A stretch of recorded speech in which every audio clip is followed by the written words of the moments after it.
হজরত ইউসুফ আলাইহিসসালাম ছিলেন হজরত ইয়াকুব আলাইহিসসালামের প্রিয়তম সন্তান। তার ১১ জন ভাই ছিল। তারা সবাই দেখতেন যে পিতা ইয়াকুব ইউসুফকে সবচেয়ে বেশি ভালোবাসেন। এই ভালোবাসা দেখে তাদের মনে হিংসার আগুন জ্বলতে লাগল। একদিন ভাইয়েরা পরস্পর আলোচনা করতে লাগল। একজন বলল, আব্বা ইউসুফকে এত বেশি ভালোবাসেন কেন? আমরা কি তার সন্তান নই? অন্যজন বলল, ইউসুফ আর তার ছোট ভাই বিনিয়ামিন, এই দুইজনকে আব্বা বেশি ভালোবাসেন, আমাদের তো কোনো দাম নেই। তৃতীয়জন বলল, চলো আমরা ইউসুফকে কোথাও দূরে সরিয়ে দিই, তাহলে আব্বার সমস্ত ভালোবাসা আমরা পাব। এভাবে পরিকল্পনা করতে করতে তারা একদিন তাদের পিতার কাছে গিয়ে বলল, আব্বাজান, আমরা আগামীকাল মেষ চড়াতে মাঠে যাব। ইউসুফকে যদি আমাদের সাথে পাঠিয়ে দিতেন তাহলে সে একটু খেলাধুলা করে আসতে পারত। হজরত ইয়াকুব আলাইহিসসালাম বললেন, আমি ইউসুফকে তোমাদের সাথে পাঠাতে ভয় পাচ্ছি, যদি কোনো বিপদ হয়। ভাইরা বলল, আব্বাজান, আমরা তো অনেকজন আছি, আমরা সবাই মিলে তার যত্ন নেব, কোনো চিন্তা করবেন না। হজরত ইয়াকুব আলাইহিসসালাম অনেক চিন্তা করলেন। তিনি রাতে একটি স্বপ্ন দেখেছিলেন যেখানে 11টি তারা আর চন্দ্র সূর্য ইউসুফকে সিজদা করছে। তিনি বুঝতে পারলেন ইউসুফের ভবিষ্যতে কিছু বিশেষ ঘটনা ঘটবে। তবুও তিনি ছেলেদের অনুরোধ রক্ষা করতে গিয়ে ইউসুফকে তাদের সাথে পাঠিয়ে দিলেন। ভাইরা ইউসুফকে নিয়ে মাঠের দিকে রওনা হল। পথে যেতে যেতে তারা বলাবলি করতে লাগল, এখন আমরা ইউসুফকে কোথায় ফেলে আসব? একজন বলল, চলো আমরা তাকে মেরে ফেলি। অন্যজন বলল, না না, তাকে হত্যা করা ঠিক হবে না, আমরা তো তার ভাই, আমরা তাকে কোনো কুয়োর মধ্যে ফেলে দেই, যদি কোনো কাফেলা আসে তারা তাকে তুলে নিয়ে যাবে, এভাবে সে আমাদের থেকে দূরে চলে যাবে আর আব্বার সমস্ত মনোযোগ আমরা পাব। সবাই এই পরিকল্পনা রাজি হল। তারা একটি পরিত্যক্ত কুয়ার কাছে গিয়ে হাজির হল। হজরত ইউসুফ আলাইহিসসালাম তার ভাইদের আচরণ দেখে বুঝতে পারলেন তারা কোনো খারাপ কাজ করতে যাচ্ছে। তিনি বললেন, হে আমার ভাইয়েরা, তোমরা কি করতে যাচ্ছ? আমি তোমাদের কি ক্ষতি করেছি? কিন্তু ভাইয়েরা তার কথায় কান দিল না। তারা জোর করে ইউসুফ আলাইহিসসালামের জামা খুলে নিল এবং তাকে কুয়ার মধ্যে ফেলে দিল। কুয়ার মধ্যে পড়ে হজরত ইউসুফ আলাইহিসসালাম কাঁদতে লাগলেন। তিনি আল্লাহ তাআলার দরবারে ফরিয়াদ করলেন, হে আল্লাহ, তুমি আমার সাহায্যকারী, তুমি আমাকে এই বিপদ থেকে উদ্ধার করো। আল্লাহ তাআলা তাকে সান্ত্বনা দিলেন এবং জানিয়ে দিলেন যে শীঘ্রই তিনি উদ্ধার পাবেন এবং একদিন তার ভাইয়েরাই তার কাছে সাহায্যের জন্য আসবে। ভাইয়েরা একটি বকরি জবাই করে তার রক্তে ইউসুফের জামা ভিজিয়ে নিল। তারপর সন্ধেবেলা কাঁদতে কাঁদতে বাড়ি ফিরে এলো। হজরত ইয়াকুব আলাইহিসসালাম দরজায় দাঁড়িয়ে ছেলেদের জন্য অপেক্ষা করছিলেন। তিনি দেখলেন ছেলেরা কাঁদছে, কিন্তু ইউসুফ নেই। তিনি জিজ্ঞেস করলেন, ইউসুফ কোথায়? ভাইয়েরা বলল, আব্বাজান, আমরা একটি জায়গায় দৌড় প্রতিযোগিতা করছিলাম। ইউসুফকে আমরা আমাদের জিনিসপত্র দেখাশোনা করতে বলেছিলাম। এমন সময় একটি নেকড়ে এসে ইউসুফকে খেয়ে ফেলেছে। দেখুন, এই তার রক্তমাখা জামা। হজরত ইয়াকুব আলাইহিসসালাম জামাটি হাতে নিয়ে ভালো করে দেখলেন। তিনি দেখলেন জামায় কোথাও কোনো ছিঁড়া নেই। তিনি বললেন, তোমরা মিথ্যে বলছো, নেকড়ে যদি ইউসুফকে খেয়ে ফেলত তাহলে জামা ছিঁড়ে যেত। তোমরা নিশ্চয়ই কোনো ষড়যন্ত্র করেছ। তবে আমি ধৈর্য ধারণ করব, আল্লাহই সব জানেন। তিনি দু চোখ দিয়ে অশ্রু ঝরাতে লাগলেন। এদিকে কুয়ার মধ্যে হজরত ইউসুফ আলাইহিসসালাম আল্লাহর স্মরণে মগ্ন ছিলেন। পরদিন সকালে একটি বাণিজ্যিক কাফেলা সেই পথ দিয়ে যাচ্ছিল। তাদের পানি শেষ হয়ে যাওয়ায় তারা কুয়া খুঁজতে লাগল। একজন লোক দড়ি বালতি নামিয়ে পানি তুলতে গেল। বালতিতে পানির বদলে একজন সুন্দর বালক ধরা পড়ল। লোকটি চিৎকার করে বলল, সুসংবাদ, আমরা একটি মূল্যবান জিনিস পেয়েছি। এই বালককে আমরা বিক্রি করে অনেক লাভ করতে পারব। কাফেলার লোকেরা হজরত ইউসুফ আলাইহিসসালামকে তুলে নিয়ে মিশরের দিকে রওনা হল। মিশরে পৌঁছে তারা তাকে দাস হিসেবে বিক্রি করার জন্য বাজারে নিয়ে গেল। মিশরের আজিজ অর্থাৎ অর্থমন্ত্রী সেই বাজারে এসে হজরত ইউসুফ আলাইহিসসালামকে দেখলেন। তিনি তার অসাধারণ সৌন্দর্য দেখে মুগ্ধ হলেন এবং ভালো দামে তাকে কিনে নিলেন। আজিজ বাড়িতে ফিরে তার স্ত্রী জুলেখাকে বললেন, দেখো, আমি একটি সুন্দর গোলাম কিনে এনেছি, তুমি তার ভালো যত্ন নিও, হয়তো সে আমাদের উপকারে আসবে, অথবা আমরা তাকে পুত্রের মতো রাখতে পারি। জুলেখা হজরত ইউসুফ আলাইহিসসালামকে দেখে অভিভূত হয়ে গেলেন। তিনি মনে মনে ভাবলেন, এত সুন্দর মানুষ তিনি জীবনে দেখেননি। হজরত ইউসুফ আলাইহিসসালাম আজিজের বাড়িতে থাকতে লাগলেন। তিনি অত্যন্ত বিশ্বস্ত এবং যোগ্য ছিলেন। আজিজ তার উপর সম্পূর্ণ আস্থা রাখতেন এবং ঘরের সমস্ত দায়িত্ব তার হাতে ছেড়ে দিয়েছিলেন। আল্লাহ তাআলা হজরত ইউসুফ আলাইহিসসালামের উপর বরকত দিয়েছিলেন। তার কারণে আজিজের ঘরে প্রচুর সমৃদ্ধি এলো। কিন্তু শয়তান বসেছিল না। সে জুলেখার মনে ইউসুফের প্রতি কুপ্রবৃত্তি জাগিয়ে তুলতে লাগল। দিনে দিনে জুলেখার মন অস্থির হয়ে উঠল। তিনি ইউসুফের সৌন্দর্যে এতটাই মুগ্ধ হয়ে গেলেন যে তিনি সব ভুলে গেলেন। একদিন আজিজ বাইরে গেলে জুলেখা সমস্ত দরজা বন্ধ করে হজরত ইউসুফ আলাইহিসসালামকে ডাকলেন এবং অশ্লীল প্রস্তাব দিলেন। হজরত ইউসুফ আলাইহিসসালাম ভীষণভাবে চমকে উঠলেন। তিনি বললেন, আল্লাহর পানা, আমার মনিব আমার প্রতি অত্যন্ত দয়ালু। তিনি আমাকে বিশ্বাস করেন। আমি কখনোই এমন বিশ্বাসঘাতকতা করতে পারি না। এটা অত্যন্ত বড় পাপ। জুলেখা বললেন, এখানে কেউ নেই, কেউ জানবে না। কিন্তু হজরত ইউসুফ আলাইহিসসালাম দৃঢ়ভাবে বললেন, আল্লাহ সব দেখছেন। আমি আল্লাহর ভয়ে এমন কাজ করতে পারি না। এই বলে তিনি দরজার দিকে দৌড়ে গেলেন। জুলেখা তার পিছনে পিছনে দৌড়ালেন এবং তার জামার পিছন থেকে ধরে টানলেন। জামা ছিঁড়ে গেল।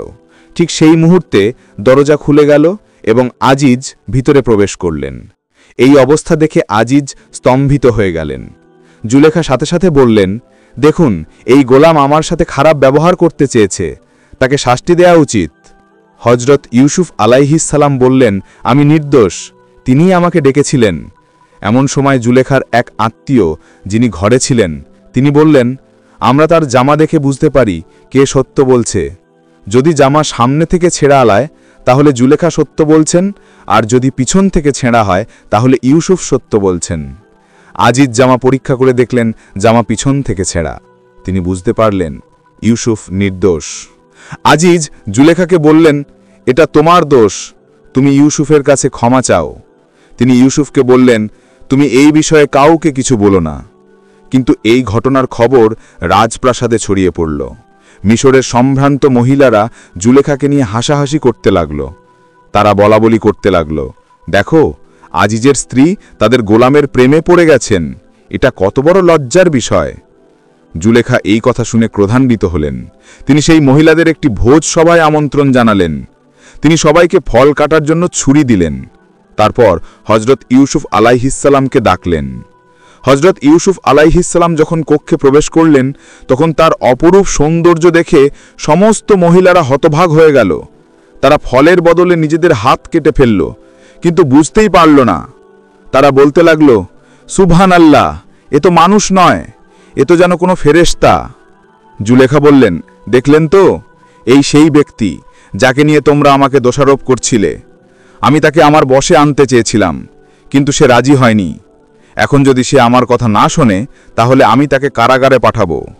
হজরত ইউসুফ আলাইহিসসালাম আল্লাহর দরবারে দোয়া করলেন, হে আল্লাহ, এই মহিলারা আমাকে পাপের দিকে ডাকছে।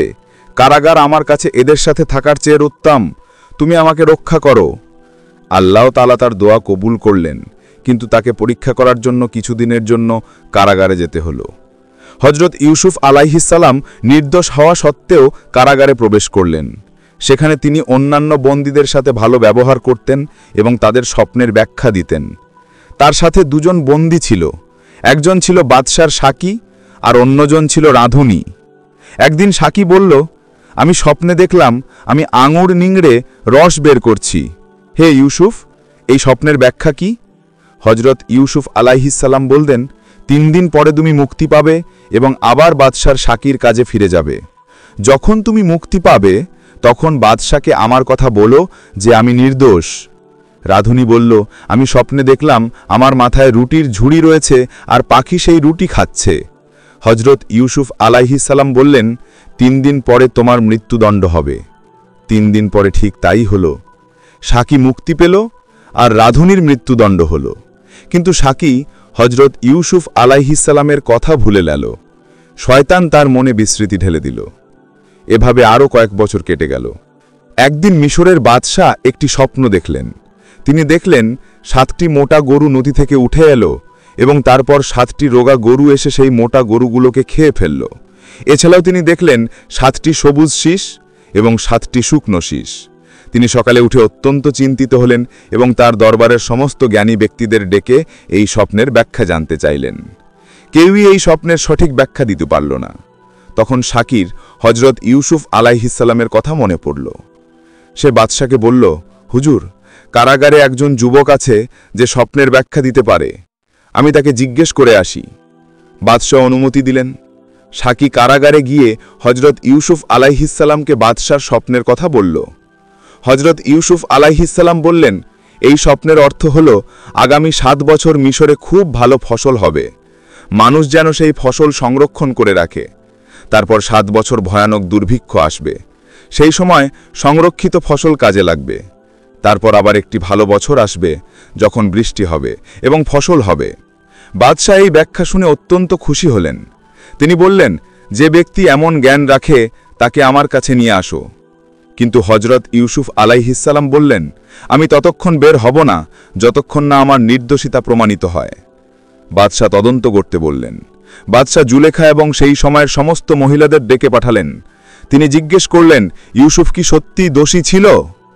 সমস্ত মহিলারা একসাথে বলল, আল্লাহর কসম, আমরা ইউসুফের মধ্যে কোনো দোষ দেখিনি, সে সম্পূর্ণ নির্দোষ।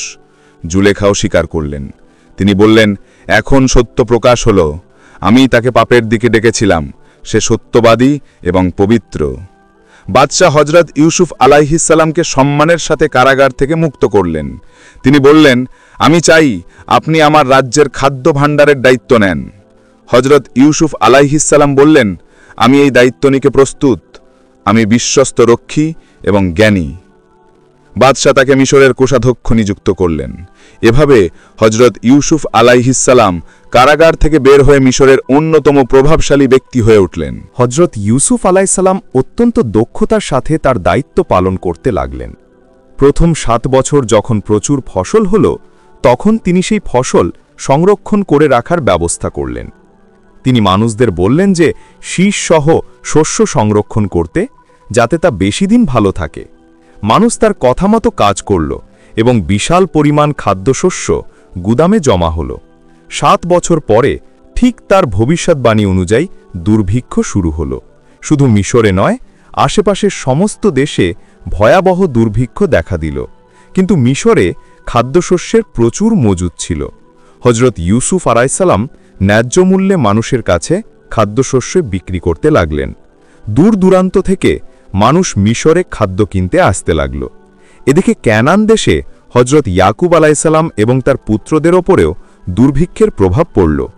একদিন হজরত ইয়াকুব আলাইসাল্লাম তার পুত্রদের ডেকে বললেন, আমি শুনেছি মিশরে খাদ্যশস্য পাওয়া যাচ্ছে, তোমরা সেখানে গিয়ে আমাদের পরিবারের জন্য খাদ্যশস্য নিয়ে এসো, তবে বিনিয়ামিনকে আমার কাছে রেখে যাও। ইউসুফকে হারানোর পর আমি বিনিয়ামিনকে একা পাঠাতে পারবো না। 10 ভাই মিশরের উদ্দেশ্যে রওনা হল। তারা যখন খাদ্য ভাণ্ডারে পৌঁছালো, তখন হজরত ইউসুফ আলাইসাল্লাম তাদের চিনে ফেললেন। কিন্তু তারা ইউসুফকে চিনতে পারল না, কারণ তিনি এখন মিশরীয় পোশাক পরে আছেন এবং দীর্ঘ সময় পরে তার চেহারায় পরিবর্তন এসেছে। তিনি রাজকীয় সিংহাসনে বসে আছেন। তারা কল্পনাও করতে পারেনি যে তাদের ছোট ভাই ইউসুফ এখন মিশরের কোষাধ্যক্ষ। হজরত ইউসুফ আলাইসাল্লাম তাদের সাথে কথা বললেন, কিন্তু তার পরিচয় গোপন রাখলেন। তিনি জিজ্ঞেস করলেন, তোমরা কোথা থেকে এসেছ? তারা বলল, আমরা ক্যানান দেশ থেকে এসেছি, খাদ্যশস্য কিনতে এসেছি। হজরত ইউসুফ আলাইসাল্লাম বললেন, আমার মনে হয় তোমরা গুপ্তচর, তোমরা আমাদের দেশের দুর্বলতা দেখতে এসেছ। ভাইয়েরা ভয় পেয়ে বলল, না না হুজুর, আমরা গুপ্তচর নই, আমরা সৎ লোক। আমাদের 12 ভাই, আমাদের পিতা ক্যানানে আছেন। আমাদের সবচেয়ে ছোট ভাই পিতার সাথে ঘরে আছে, আর একজন ভাই আগে ছিল, কিন্তু সে এখন আর নেই। হজরত ইউসুফ আলাইসাল্লাম এই কথা শুনে অত্যন্ত আবেগপ্রবণ হলেন। তিনি তার ছোট ভাই বিনিয়ামিনের কথা শুনে খুব খুশি হলেন যে সে বেঁচে আছে। তিনি বললেন, আমি তোমাদের কথা বিশ্বাস করি না, তোমরা প্রমাণ করো যে তোমরা সত্য বলছো। তোমাদের ছোট ভাইকে নিয়ে এসো, ততক্ষণ তোমাদের একজনকে এখানে জিম্মি রেখে যেতে হবে। ভাইয়েরা পরস্পর আলোচনা করে শিমিউনকে সেখানে রেখে গেল। হজরত ইউসুফ আলাইসাল্লাম তাদের খাদ্যশস্য দিলেন এবং গোপনে তাদের টাকাও তাদের বস্তার মধ্যে ফিরিয়ে দিলেন। ভাইয়েরা বাড়ি ফিরে এসে পিতাকে সমস্ত ঘটনা খুলে বলল। তারা বলল, আব্বাজান, মিশরের আজিজ আমাদের সাথে কঠোর আচরণ করেছেন। তিনি বলেছেন আমরা গুপ্তচর। তিনি আমাদের বলেছেন বিনিয়ামিনকে নিয়ে যেতে, না হলে আমাদের আর খাদ্য দেবেন না, এবং শিমিয়নকেও ছেড়ে দেবেন না। হজরত ইয়াকুব আলাইসালাম বললেন, আমি কিভাবে বিনিয়ামিনকে তোমাদের সাথে পাঠাবো? তোমরা ইউসুফের সাথে যা করেছিলে তা আমি ভুলিনি। আল্লাহই একমাত্র সাহায্যকারী। ভাইয়েরা যখন তাদের বস্তা খুলল, তখন দেখল তাদের টাকা ফেরত দেওয়া হয়েছে। তারা বলল, আব্বাজান দেখুন, আমাদের টাকাও ফেরত দেওয়া হয়েছে। আমরা আবার যাব এবং আমাদের পরিবারের জন্য খাদ্য আনব। আমরা বিনিয়ামিনের হেফাজত করব। হজরত ইয়াকুব আলাইসালাম বললেন, আমি ততক্ষণ তাকে পাঠাবো না যতক্ষণ তোমরা আল্লাহর নামে কসম না করো যে তোমরা তাকে নিরাপদে ফিরিয়ে আনবে। ভাইয়েরা আল্লাহর নামে কসম করল। তখন হজরত ইয়াকুব আলাইসালাম বললেন, তোমরা শহরে প্রবেশ করার সময় বিভিন্ন দরজা দিয়ে প্রবেশ করবে, একসাথে প্রবেশ করবে না, যাতে কারো নজর না লাগে। তোমরা আল্লাহর উপর ভরসা করো, তিনিই সব ব্যবস্থা করবেন। ভাইয়েরা দ্বিতীয়বার মিশরে গেল এবং এবার বিনিয়ামিনও তাদের সাথে ছিল। হজরত ইউসুফ আলাইহিসসালাম বিনিয়ামিনকে দেখে অত্যন্ত আবেগাপ্লুত হলেন। তিনি বিনিয়ামিনকে আলাদা ডেকে নিলেন এবং তার পরিচয় দিলেন। তিনি বললেন, আমি তোমার ভাই ইউসুফ। তুমি এই ঘটনায় দুঃখিত হও না। আল্লাহ আমাকে এখানে পাঠিয়েছেন একটি উদ্দেশ্যে। বিনিয়ামিন তার ভাইকে চিনতে পেরে কাঁদতে লাগল। দুই ভাই জড়িয়ে ধরে কাঁদল। হজরত ইউসুফ আলাইহিসসালাম বললেন, আমি এখনও অন্য ভাইদের কাছে আমার পরিচয় দিতে চাই না। আমি তাদের পরীক্ষা করতে চাই। তিনি একটি পরিকল্পনা করলেন। তিনি তার কর্মচারীদের বললেন, এদের বস্তায় খাদ্যশস্য ভরে দাও এবং আমার পানপাত্রটি বিনিয়ামিনের বস্তায় লুকিয়ে দাও। পরদিন ভাইয়েরা যখন রওনা হলো, তখন হজরত ইউসুফ আলাইহিসসালামের কর্মচারীরা চিৎকার করে বলল, হে কাফেলাবাসীরা থামো, তোমরা চোর, তোমরা বাচ্চার পানপাত্র চুরি করেছ। ভাইয়েরা বলল, আমরা চোর নই, আমরা এদেশে বিশৃঙ্খলা সৃষ্টি করতে আসিনি। কর্মচারীরা বলল, তাহলে তোমাদের বস্তা তল্লাশি করা হবে, যার কাছে পাওয়া যাবে সে শাস্তি পাবে। তারা সবার বস্তা তল্লাশি করতে লাগল। শেষে বিনিয়ামিনের বস্তা থেকে পানপাত্র বের হল। ভাইয়েরা হতবাক হয়ে গেল। তারা বলল, যদি সে চুরি করে থাকে তাহলে তার ভাইও আগে চুরি করেছিল। এই কথা শুনে হজরত ইউসুফ আলাইহিসসালাম মনে মনে কষ্ট পেলেন, কিন্তু তিনি কিছু বললেন না। তিনি বললেন, মিশরের আইন অনুযায়ী চোরকে দাস বানানো হয়, সুতরাং বিনিয়ামিন এখানে থেকে যাবে। ভাইয়েরা বলল, হে আজিজ, এর পিতা অত্যন্ত বৃদ্ধ, তিনি এই ছেলেকে খুব ভালোবাসেন। আমাদের একজনকে নিয়ে যান এবং এই ছেলেকে ছেড়ে দিন। হজরত ইউসুফ আলাইহিসসালাম বললেন, আমরা অন্যায় করি না, যার কাছে পানপাত্র পাওয়া গেছে শুধু তাকেই রাখা হবে। ভাইয়েরা অসহায় হয়ে পড়ল। তারা একপাশে গিয়ে আলোচনা করতে লাগল। বড় ভাই বলল, তোমরা ফিরে যাও, আমি এখানে থেকে যাব। আব্বাজানকে বলো আমরা কসম ভেঙেছি। ভাইয়েরা কেনানে ফিরে এসে পিতাকে সব বলল। হজরত ইয়াকুব আলাইহিসসালাম এই খবর শুনে অত্যন্ত দুঃখিত হলেন। তিনি বললেন, না, বরং তোমাদের মন তোমাদের জন্য একটি কাহিনী সাজিয়েছে। আমি শুধু ধৈর্য ধারণ করব। আল্লাহ হয়তো তাদের সবাইকে আমার কাছে ফিরিয়ে আনবেন। তিনি ইউসুফের জন্য এত বেশি কাঁদলেন যে তার চোখ সাদা হয়ে গেল। তিনি প্রায় অন্ধ হয়ে গেলেন। দুর্ভিক্ষ আরও তীব্র হল। হজরত ইয়াকুব আলাইহিসসালাম তার ছেলেদের বললেন, তোমরা আবার মিশরে যাও, ইউসুফ এবং তার ভাইয়ের খোঁজ করো। আল্লাহর রহমত থেকে নিরাশ হও না। ভাইয়েরা তৃতীয়বার মিশরে গেল। এবার তাদের অবস্থা খুবই শোচনীয় ছিল। তাদের কাছে খুব কম অর্থ ছিল। তারা হজরত ইউসুফ আলাইহিসসালামের কাছে গিয়ে বলল, হে আজিজ, আমাদের এবং আমাদের পরিবারের ওপর দুর্ভিক্ষের কঠিন প্রভাব পড়েছে। আমরা অল্প অর্থ নিয়ে এসেছি। আপনি দয়া করে আমাদের পূর্ণ মাপে খাদ্যশস্য দিন এবং আমাদের প্রতি দান করুন। আল্লাহ দানশীলদের প্রতিদান দেন। এই কথা শুনে হজরত ইউসুফ আলাইহিসসালামের চোখে পানি এসে গেল। তিনি আর নিজেকে সামলাতে পারলেন না। তিনি বললেন, তোমরা কি জানো তোমরা ইউসুফ এবং তার ভাইয়ের সাথে কি করেছিলে যখন তোমরা অজ্ঞ ছিলে? ভাইয়েরা চমকে উঠল। তারা বলল, আপনি কি সত্যিই ইউসুফ? হজরত ইউসুফ আলাইহিসসালাম বললেন, হ্যাঁ, আমি ইউসুফ এবং এ হলো আমার ভাই বিনিয়ামিন। আল্লাহ আমাদের প্রতি অনুগ্রহ করেছেন। যে ব্যক্তি তাকওয়া অবলম্বন করে এবং ধৈর্য ধারণ করে, আল্লাহ তার প্রতিদান নষ্ট করেন না। ভাইয়েরা অত্যন্ত লজ্জিত হল। তারা বলল, আল্লাহর কসম, আল্লাহ আপনাকে আমাদের উপর শ্রেষ্ঠত্ব দিয়েছেন। আমরা অবশ্যই অপরাধী ছিলাম। হজরত ইউসুফ আলাইহিসসালাম বললেন, আজ তোমাদের বিরুদ্ধে কোনো অভিযোগ নেই। আল্লাহ তোমাদের ক্ষমা করুন, তিনি সর্বাধিক দয়ালু। তোমরা আমার এই জামাটি নিয়ে যাও এবং আমার পিতার মুখে রাখো, তার দৃষ্টিশক্তি ফিরে আসবে। তারপর তোমাদের সমস্ত পরিবার নিয়ে এখানে চলে এসো। ভাইরা জামা নিয়ে কেনানের উদ্দেশ্যে রওনা হলো। তারা এখনও কেনান পৌঁছায়নি, কিন্তু হজরত ইয়াকুব আলাইহিসসালাম বললেন, আমি ইউসুফের সুগন্ধ পাচ্ছি, তোমরা আমাকে বুড়ো বলে মনে করো না। তার পরিবারের লোকেরা বলল, আল্লাহর কসম, আপনি তো আপনার পুরনো বিভ্রান্তিতেই আছেন। কিন্তু যখন সুসংবাদদাতা এসে জামাটি হজরত ইয়াকুব আলাইহিসসালামের মুখে রাখল, তখন তার দৃষ্টিশক্তি ফিরে এলো। তিনি বললেন, আমি কি তোমাদের বলিনি যে আমি আল্লাহর পক্ষ থেকে যা জানি তা তোমরা জানো না? ছেলেরা বলল, আব্বাজান, আমাদের জন্য ক্ষমা প্রার্থনা করুন, আমরা অপরাধী ছিলাম। তিনি বললেন, আমি তোমাদের জন্য আমার প্রভুর কাছে ক্ষমা প্রার্থনা করব, তিনি ক্ষমাশীল ও দয়ালু। হজরত ইয়াকুব আলাইহিসসালাম তার সমস্ত পরিবার নিয়ে মিশরে রওনা হলেন। যখন তারা মিশরে প্রবেশ করলেন, তখন হজরত ইউসুফ আলাইহিসসালাম তার পিতামাতাকে সম্মানের সাথে সিংহাসনে বসালেন। সবাই তার সামনে সিজদায় পড়ে গেল। হজরত ইউসুফ আলাইহিসসালাম বললেন, হে আমার পিতা, এটাই আমার সেই স্বপ্নের ব্যাখ্যা যা আমি আগে দেখেছিলাম। আমার প্রভু তা সত্য করে দিয়েছেন। তিনি আল্লাহর দরবারে দোয়া করলেন, হে আমার প্রভু, তুমি আমাকে রাজত্ব দিয়েছ এবং স্বপ্নের ব্যাখ্যার জ্ঞান শিখিয়েছ। হে আসমান ও জমিনের স্রষ্টা, তুমি দুনিয়া এবং আখেরাতে আমার অভিভাবক। আমাকে মুসলিম হিসেবে মৃত্যু দাও এবং সৎকর্মশীলদের সাথে মিলিত করো। এভাবেই হজরত ইউসুফ আলাইহিসসালামের জীবনের সমস্ত বিপদ শেষ হল।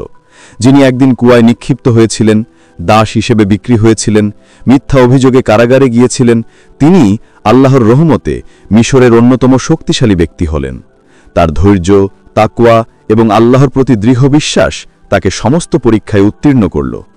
শয়তান যতই চেষ্টা করুক না কেন, আল্লাহর মনোনীত বান্দাদের সে বিপদগামী করতে পারে না।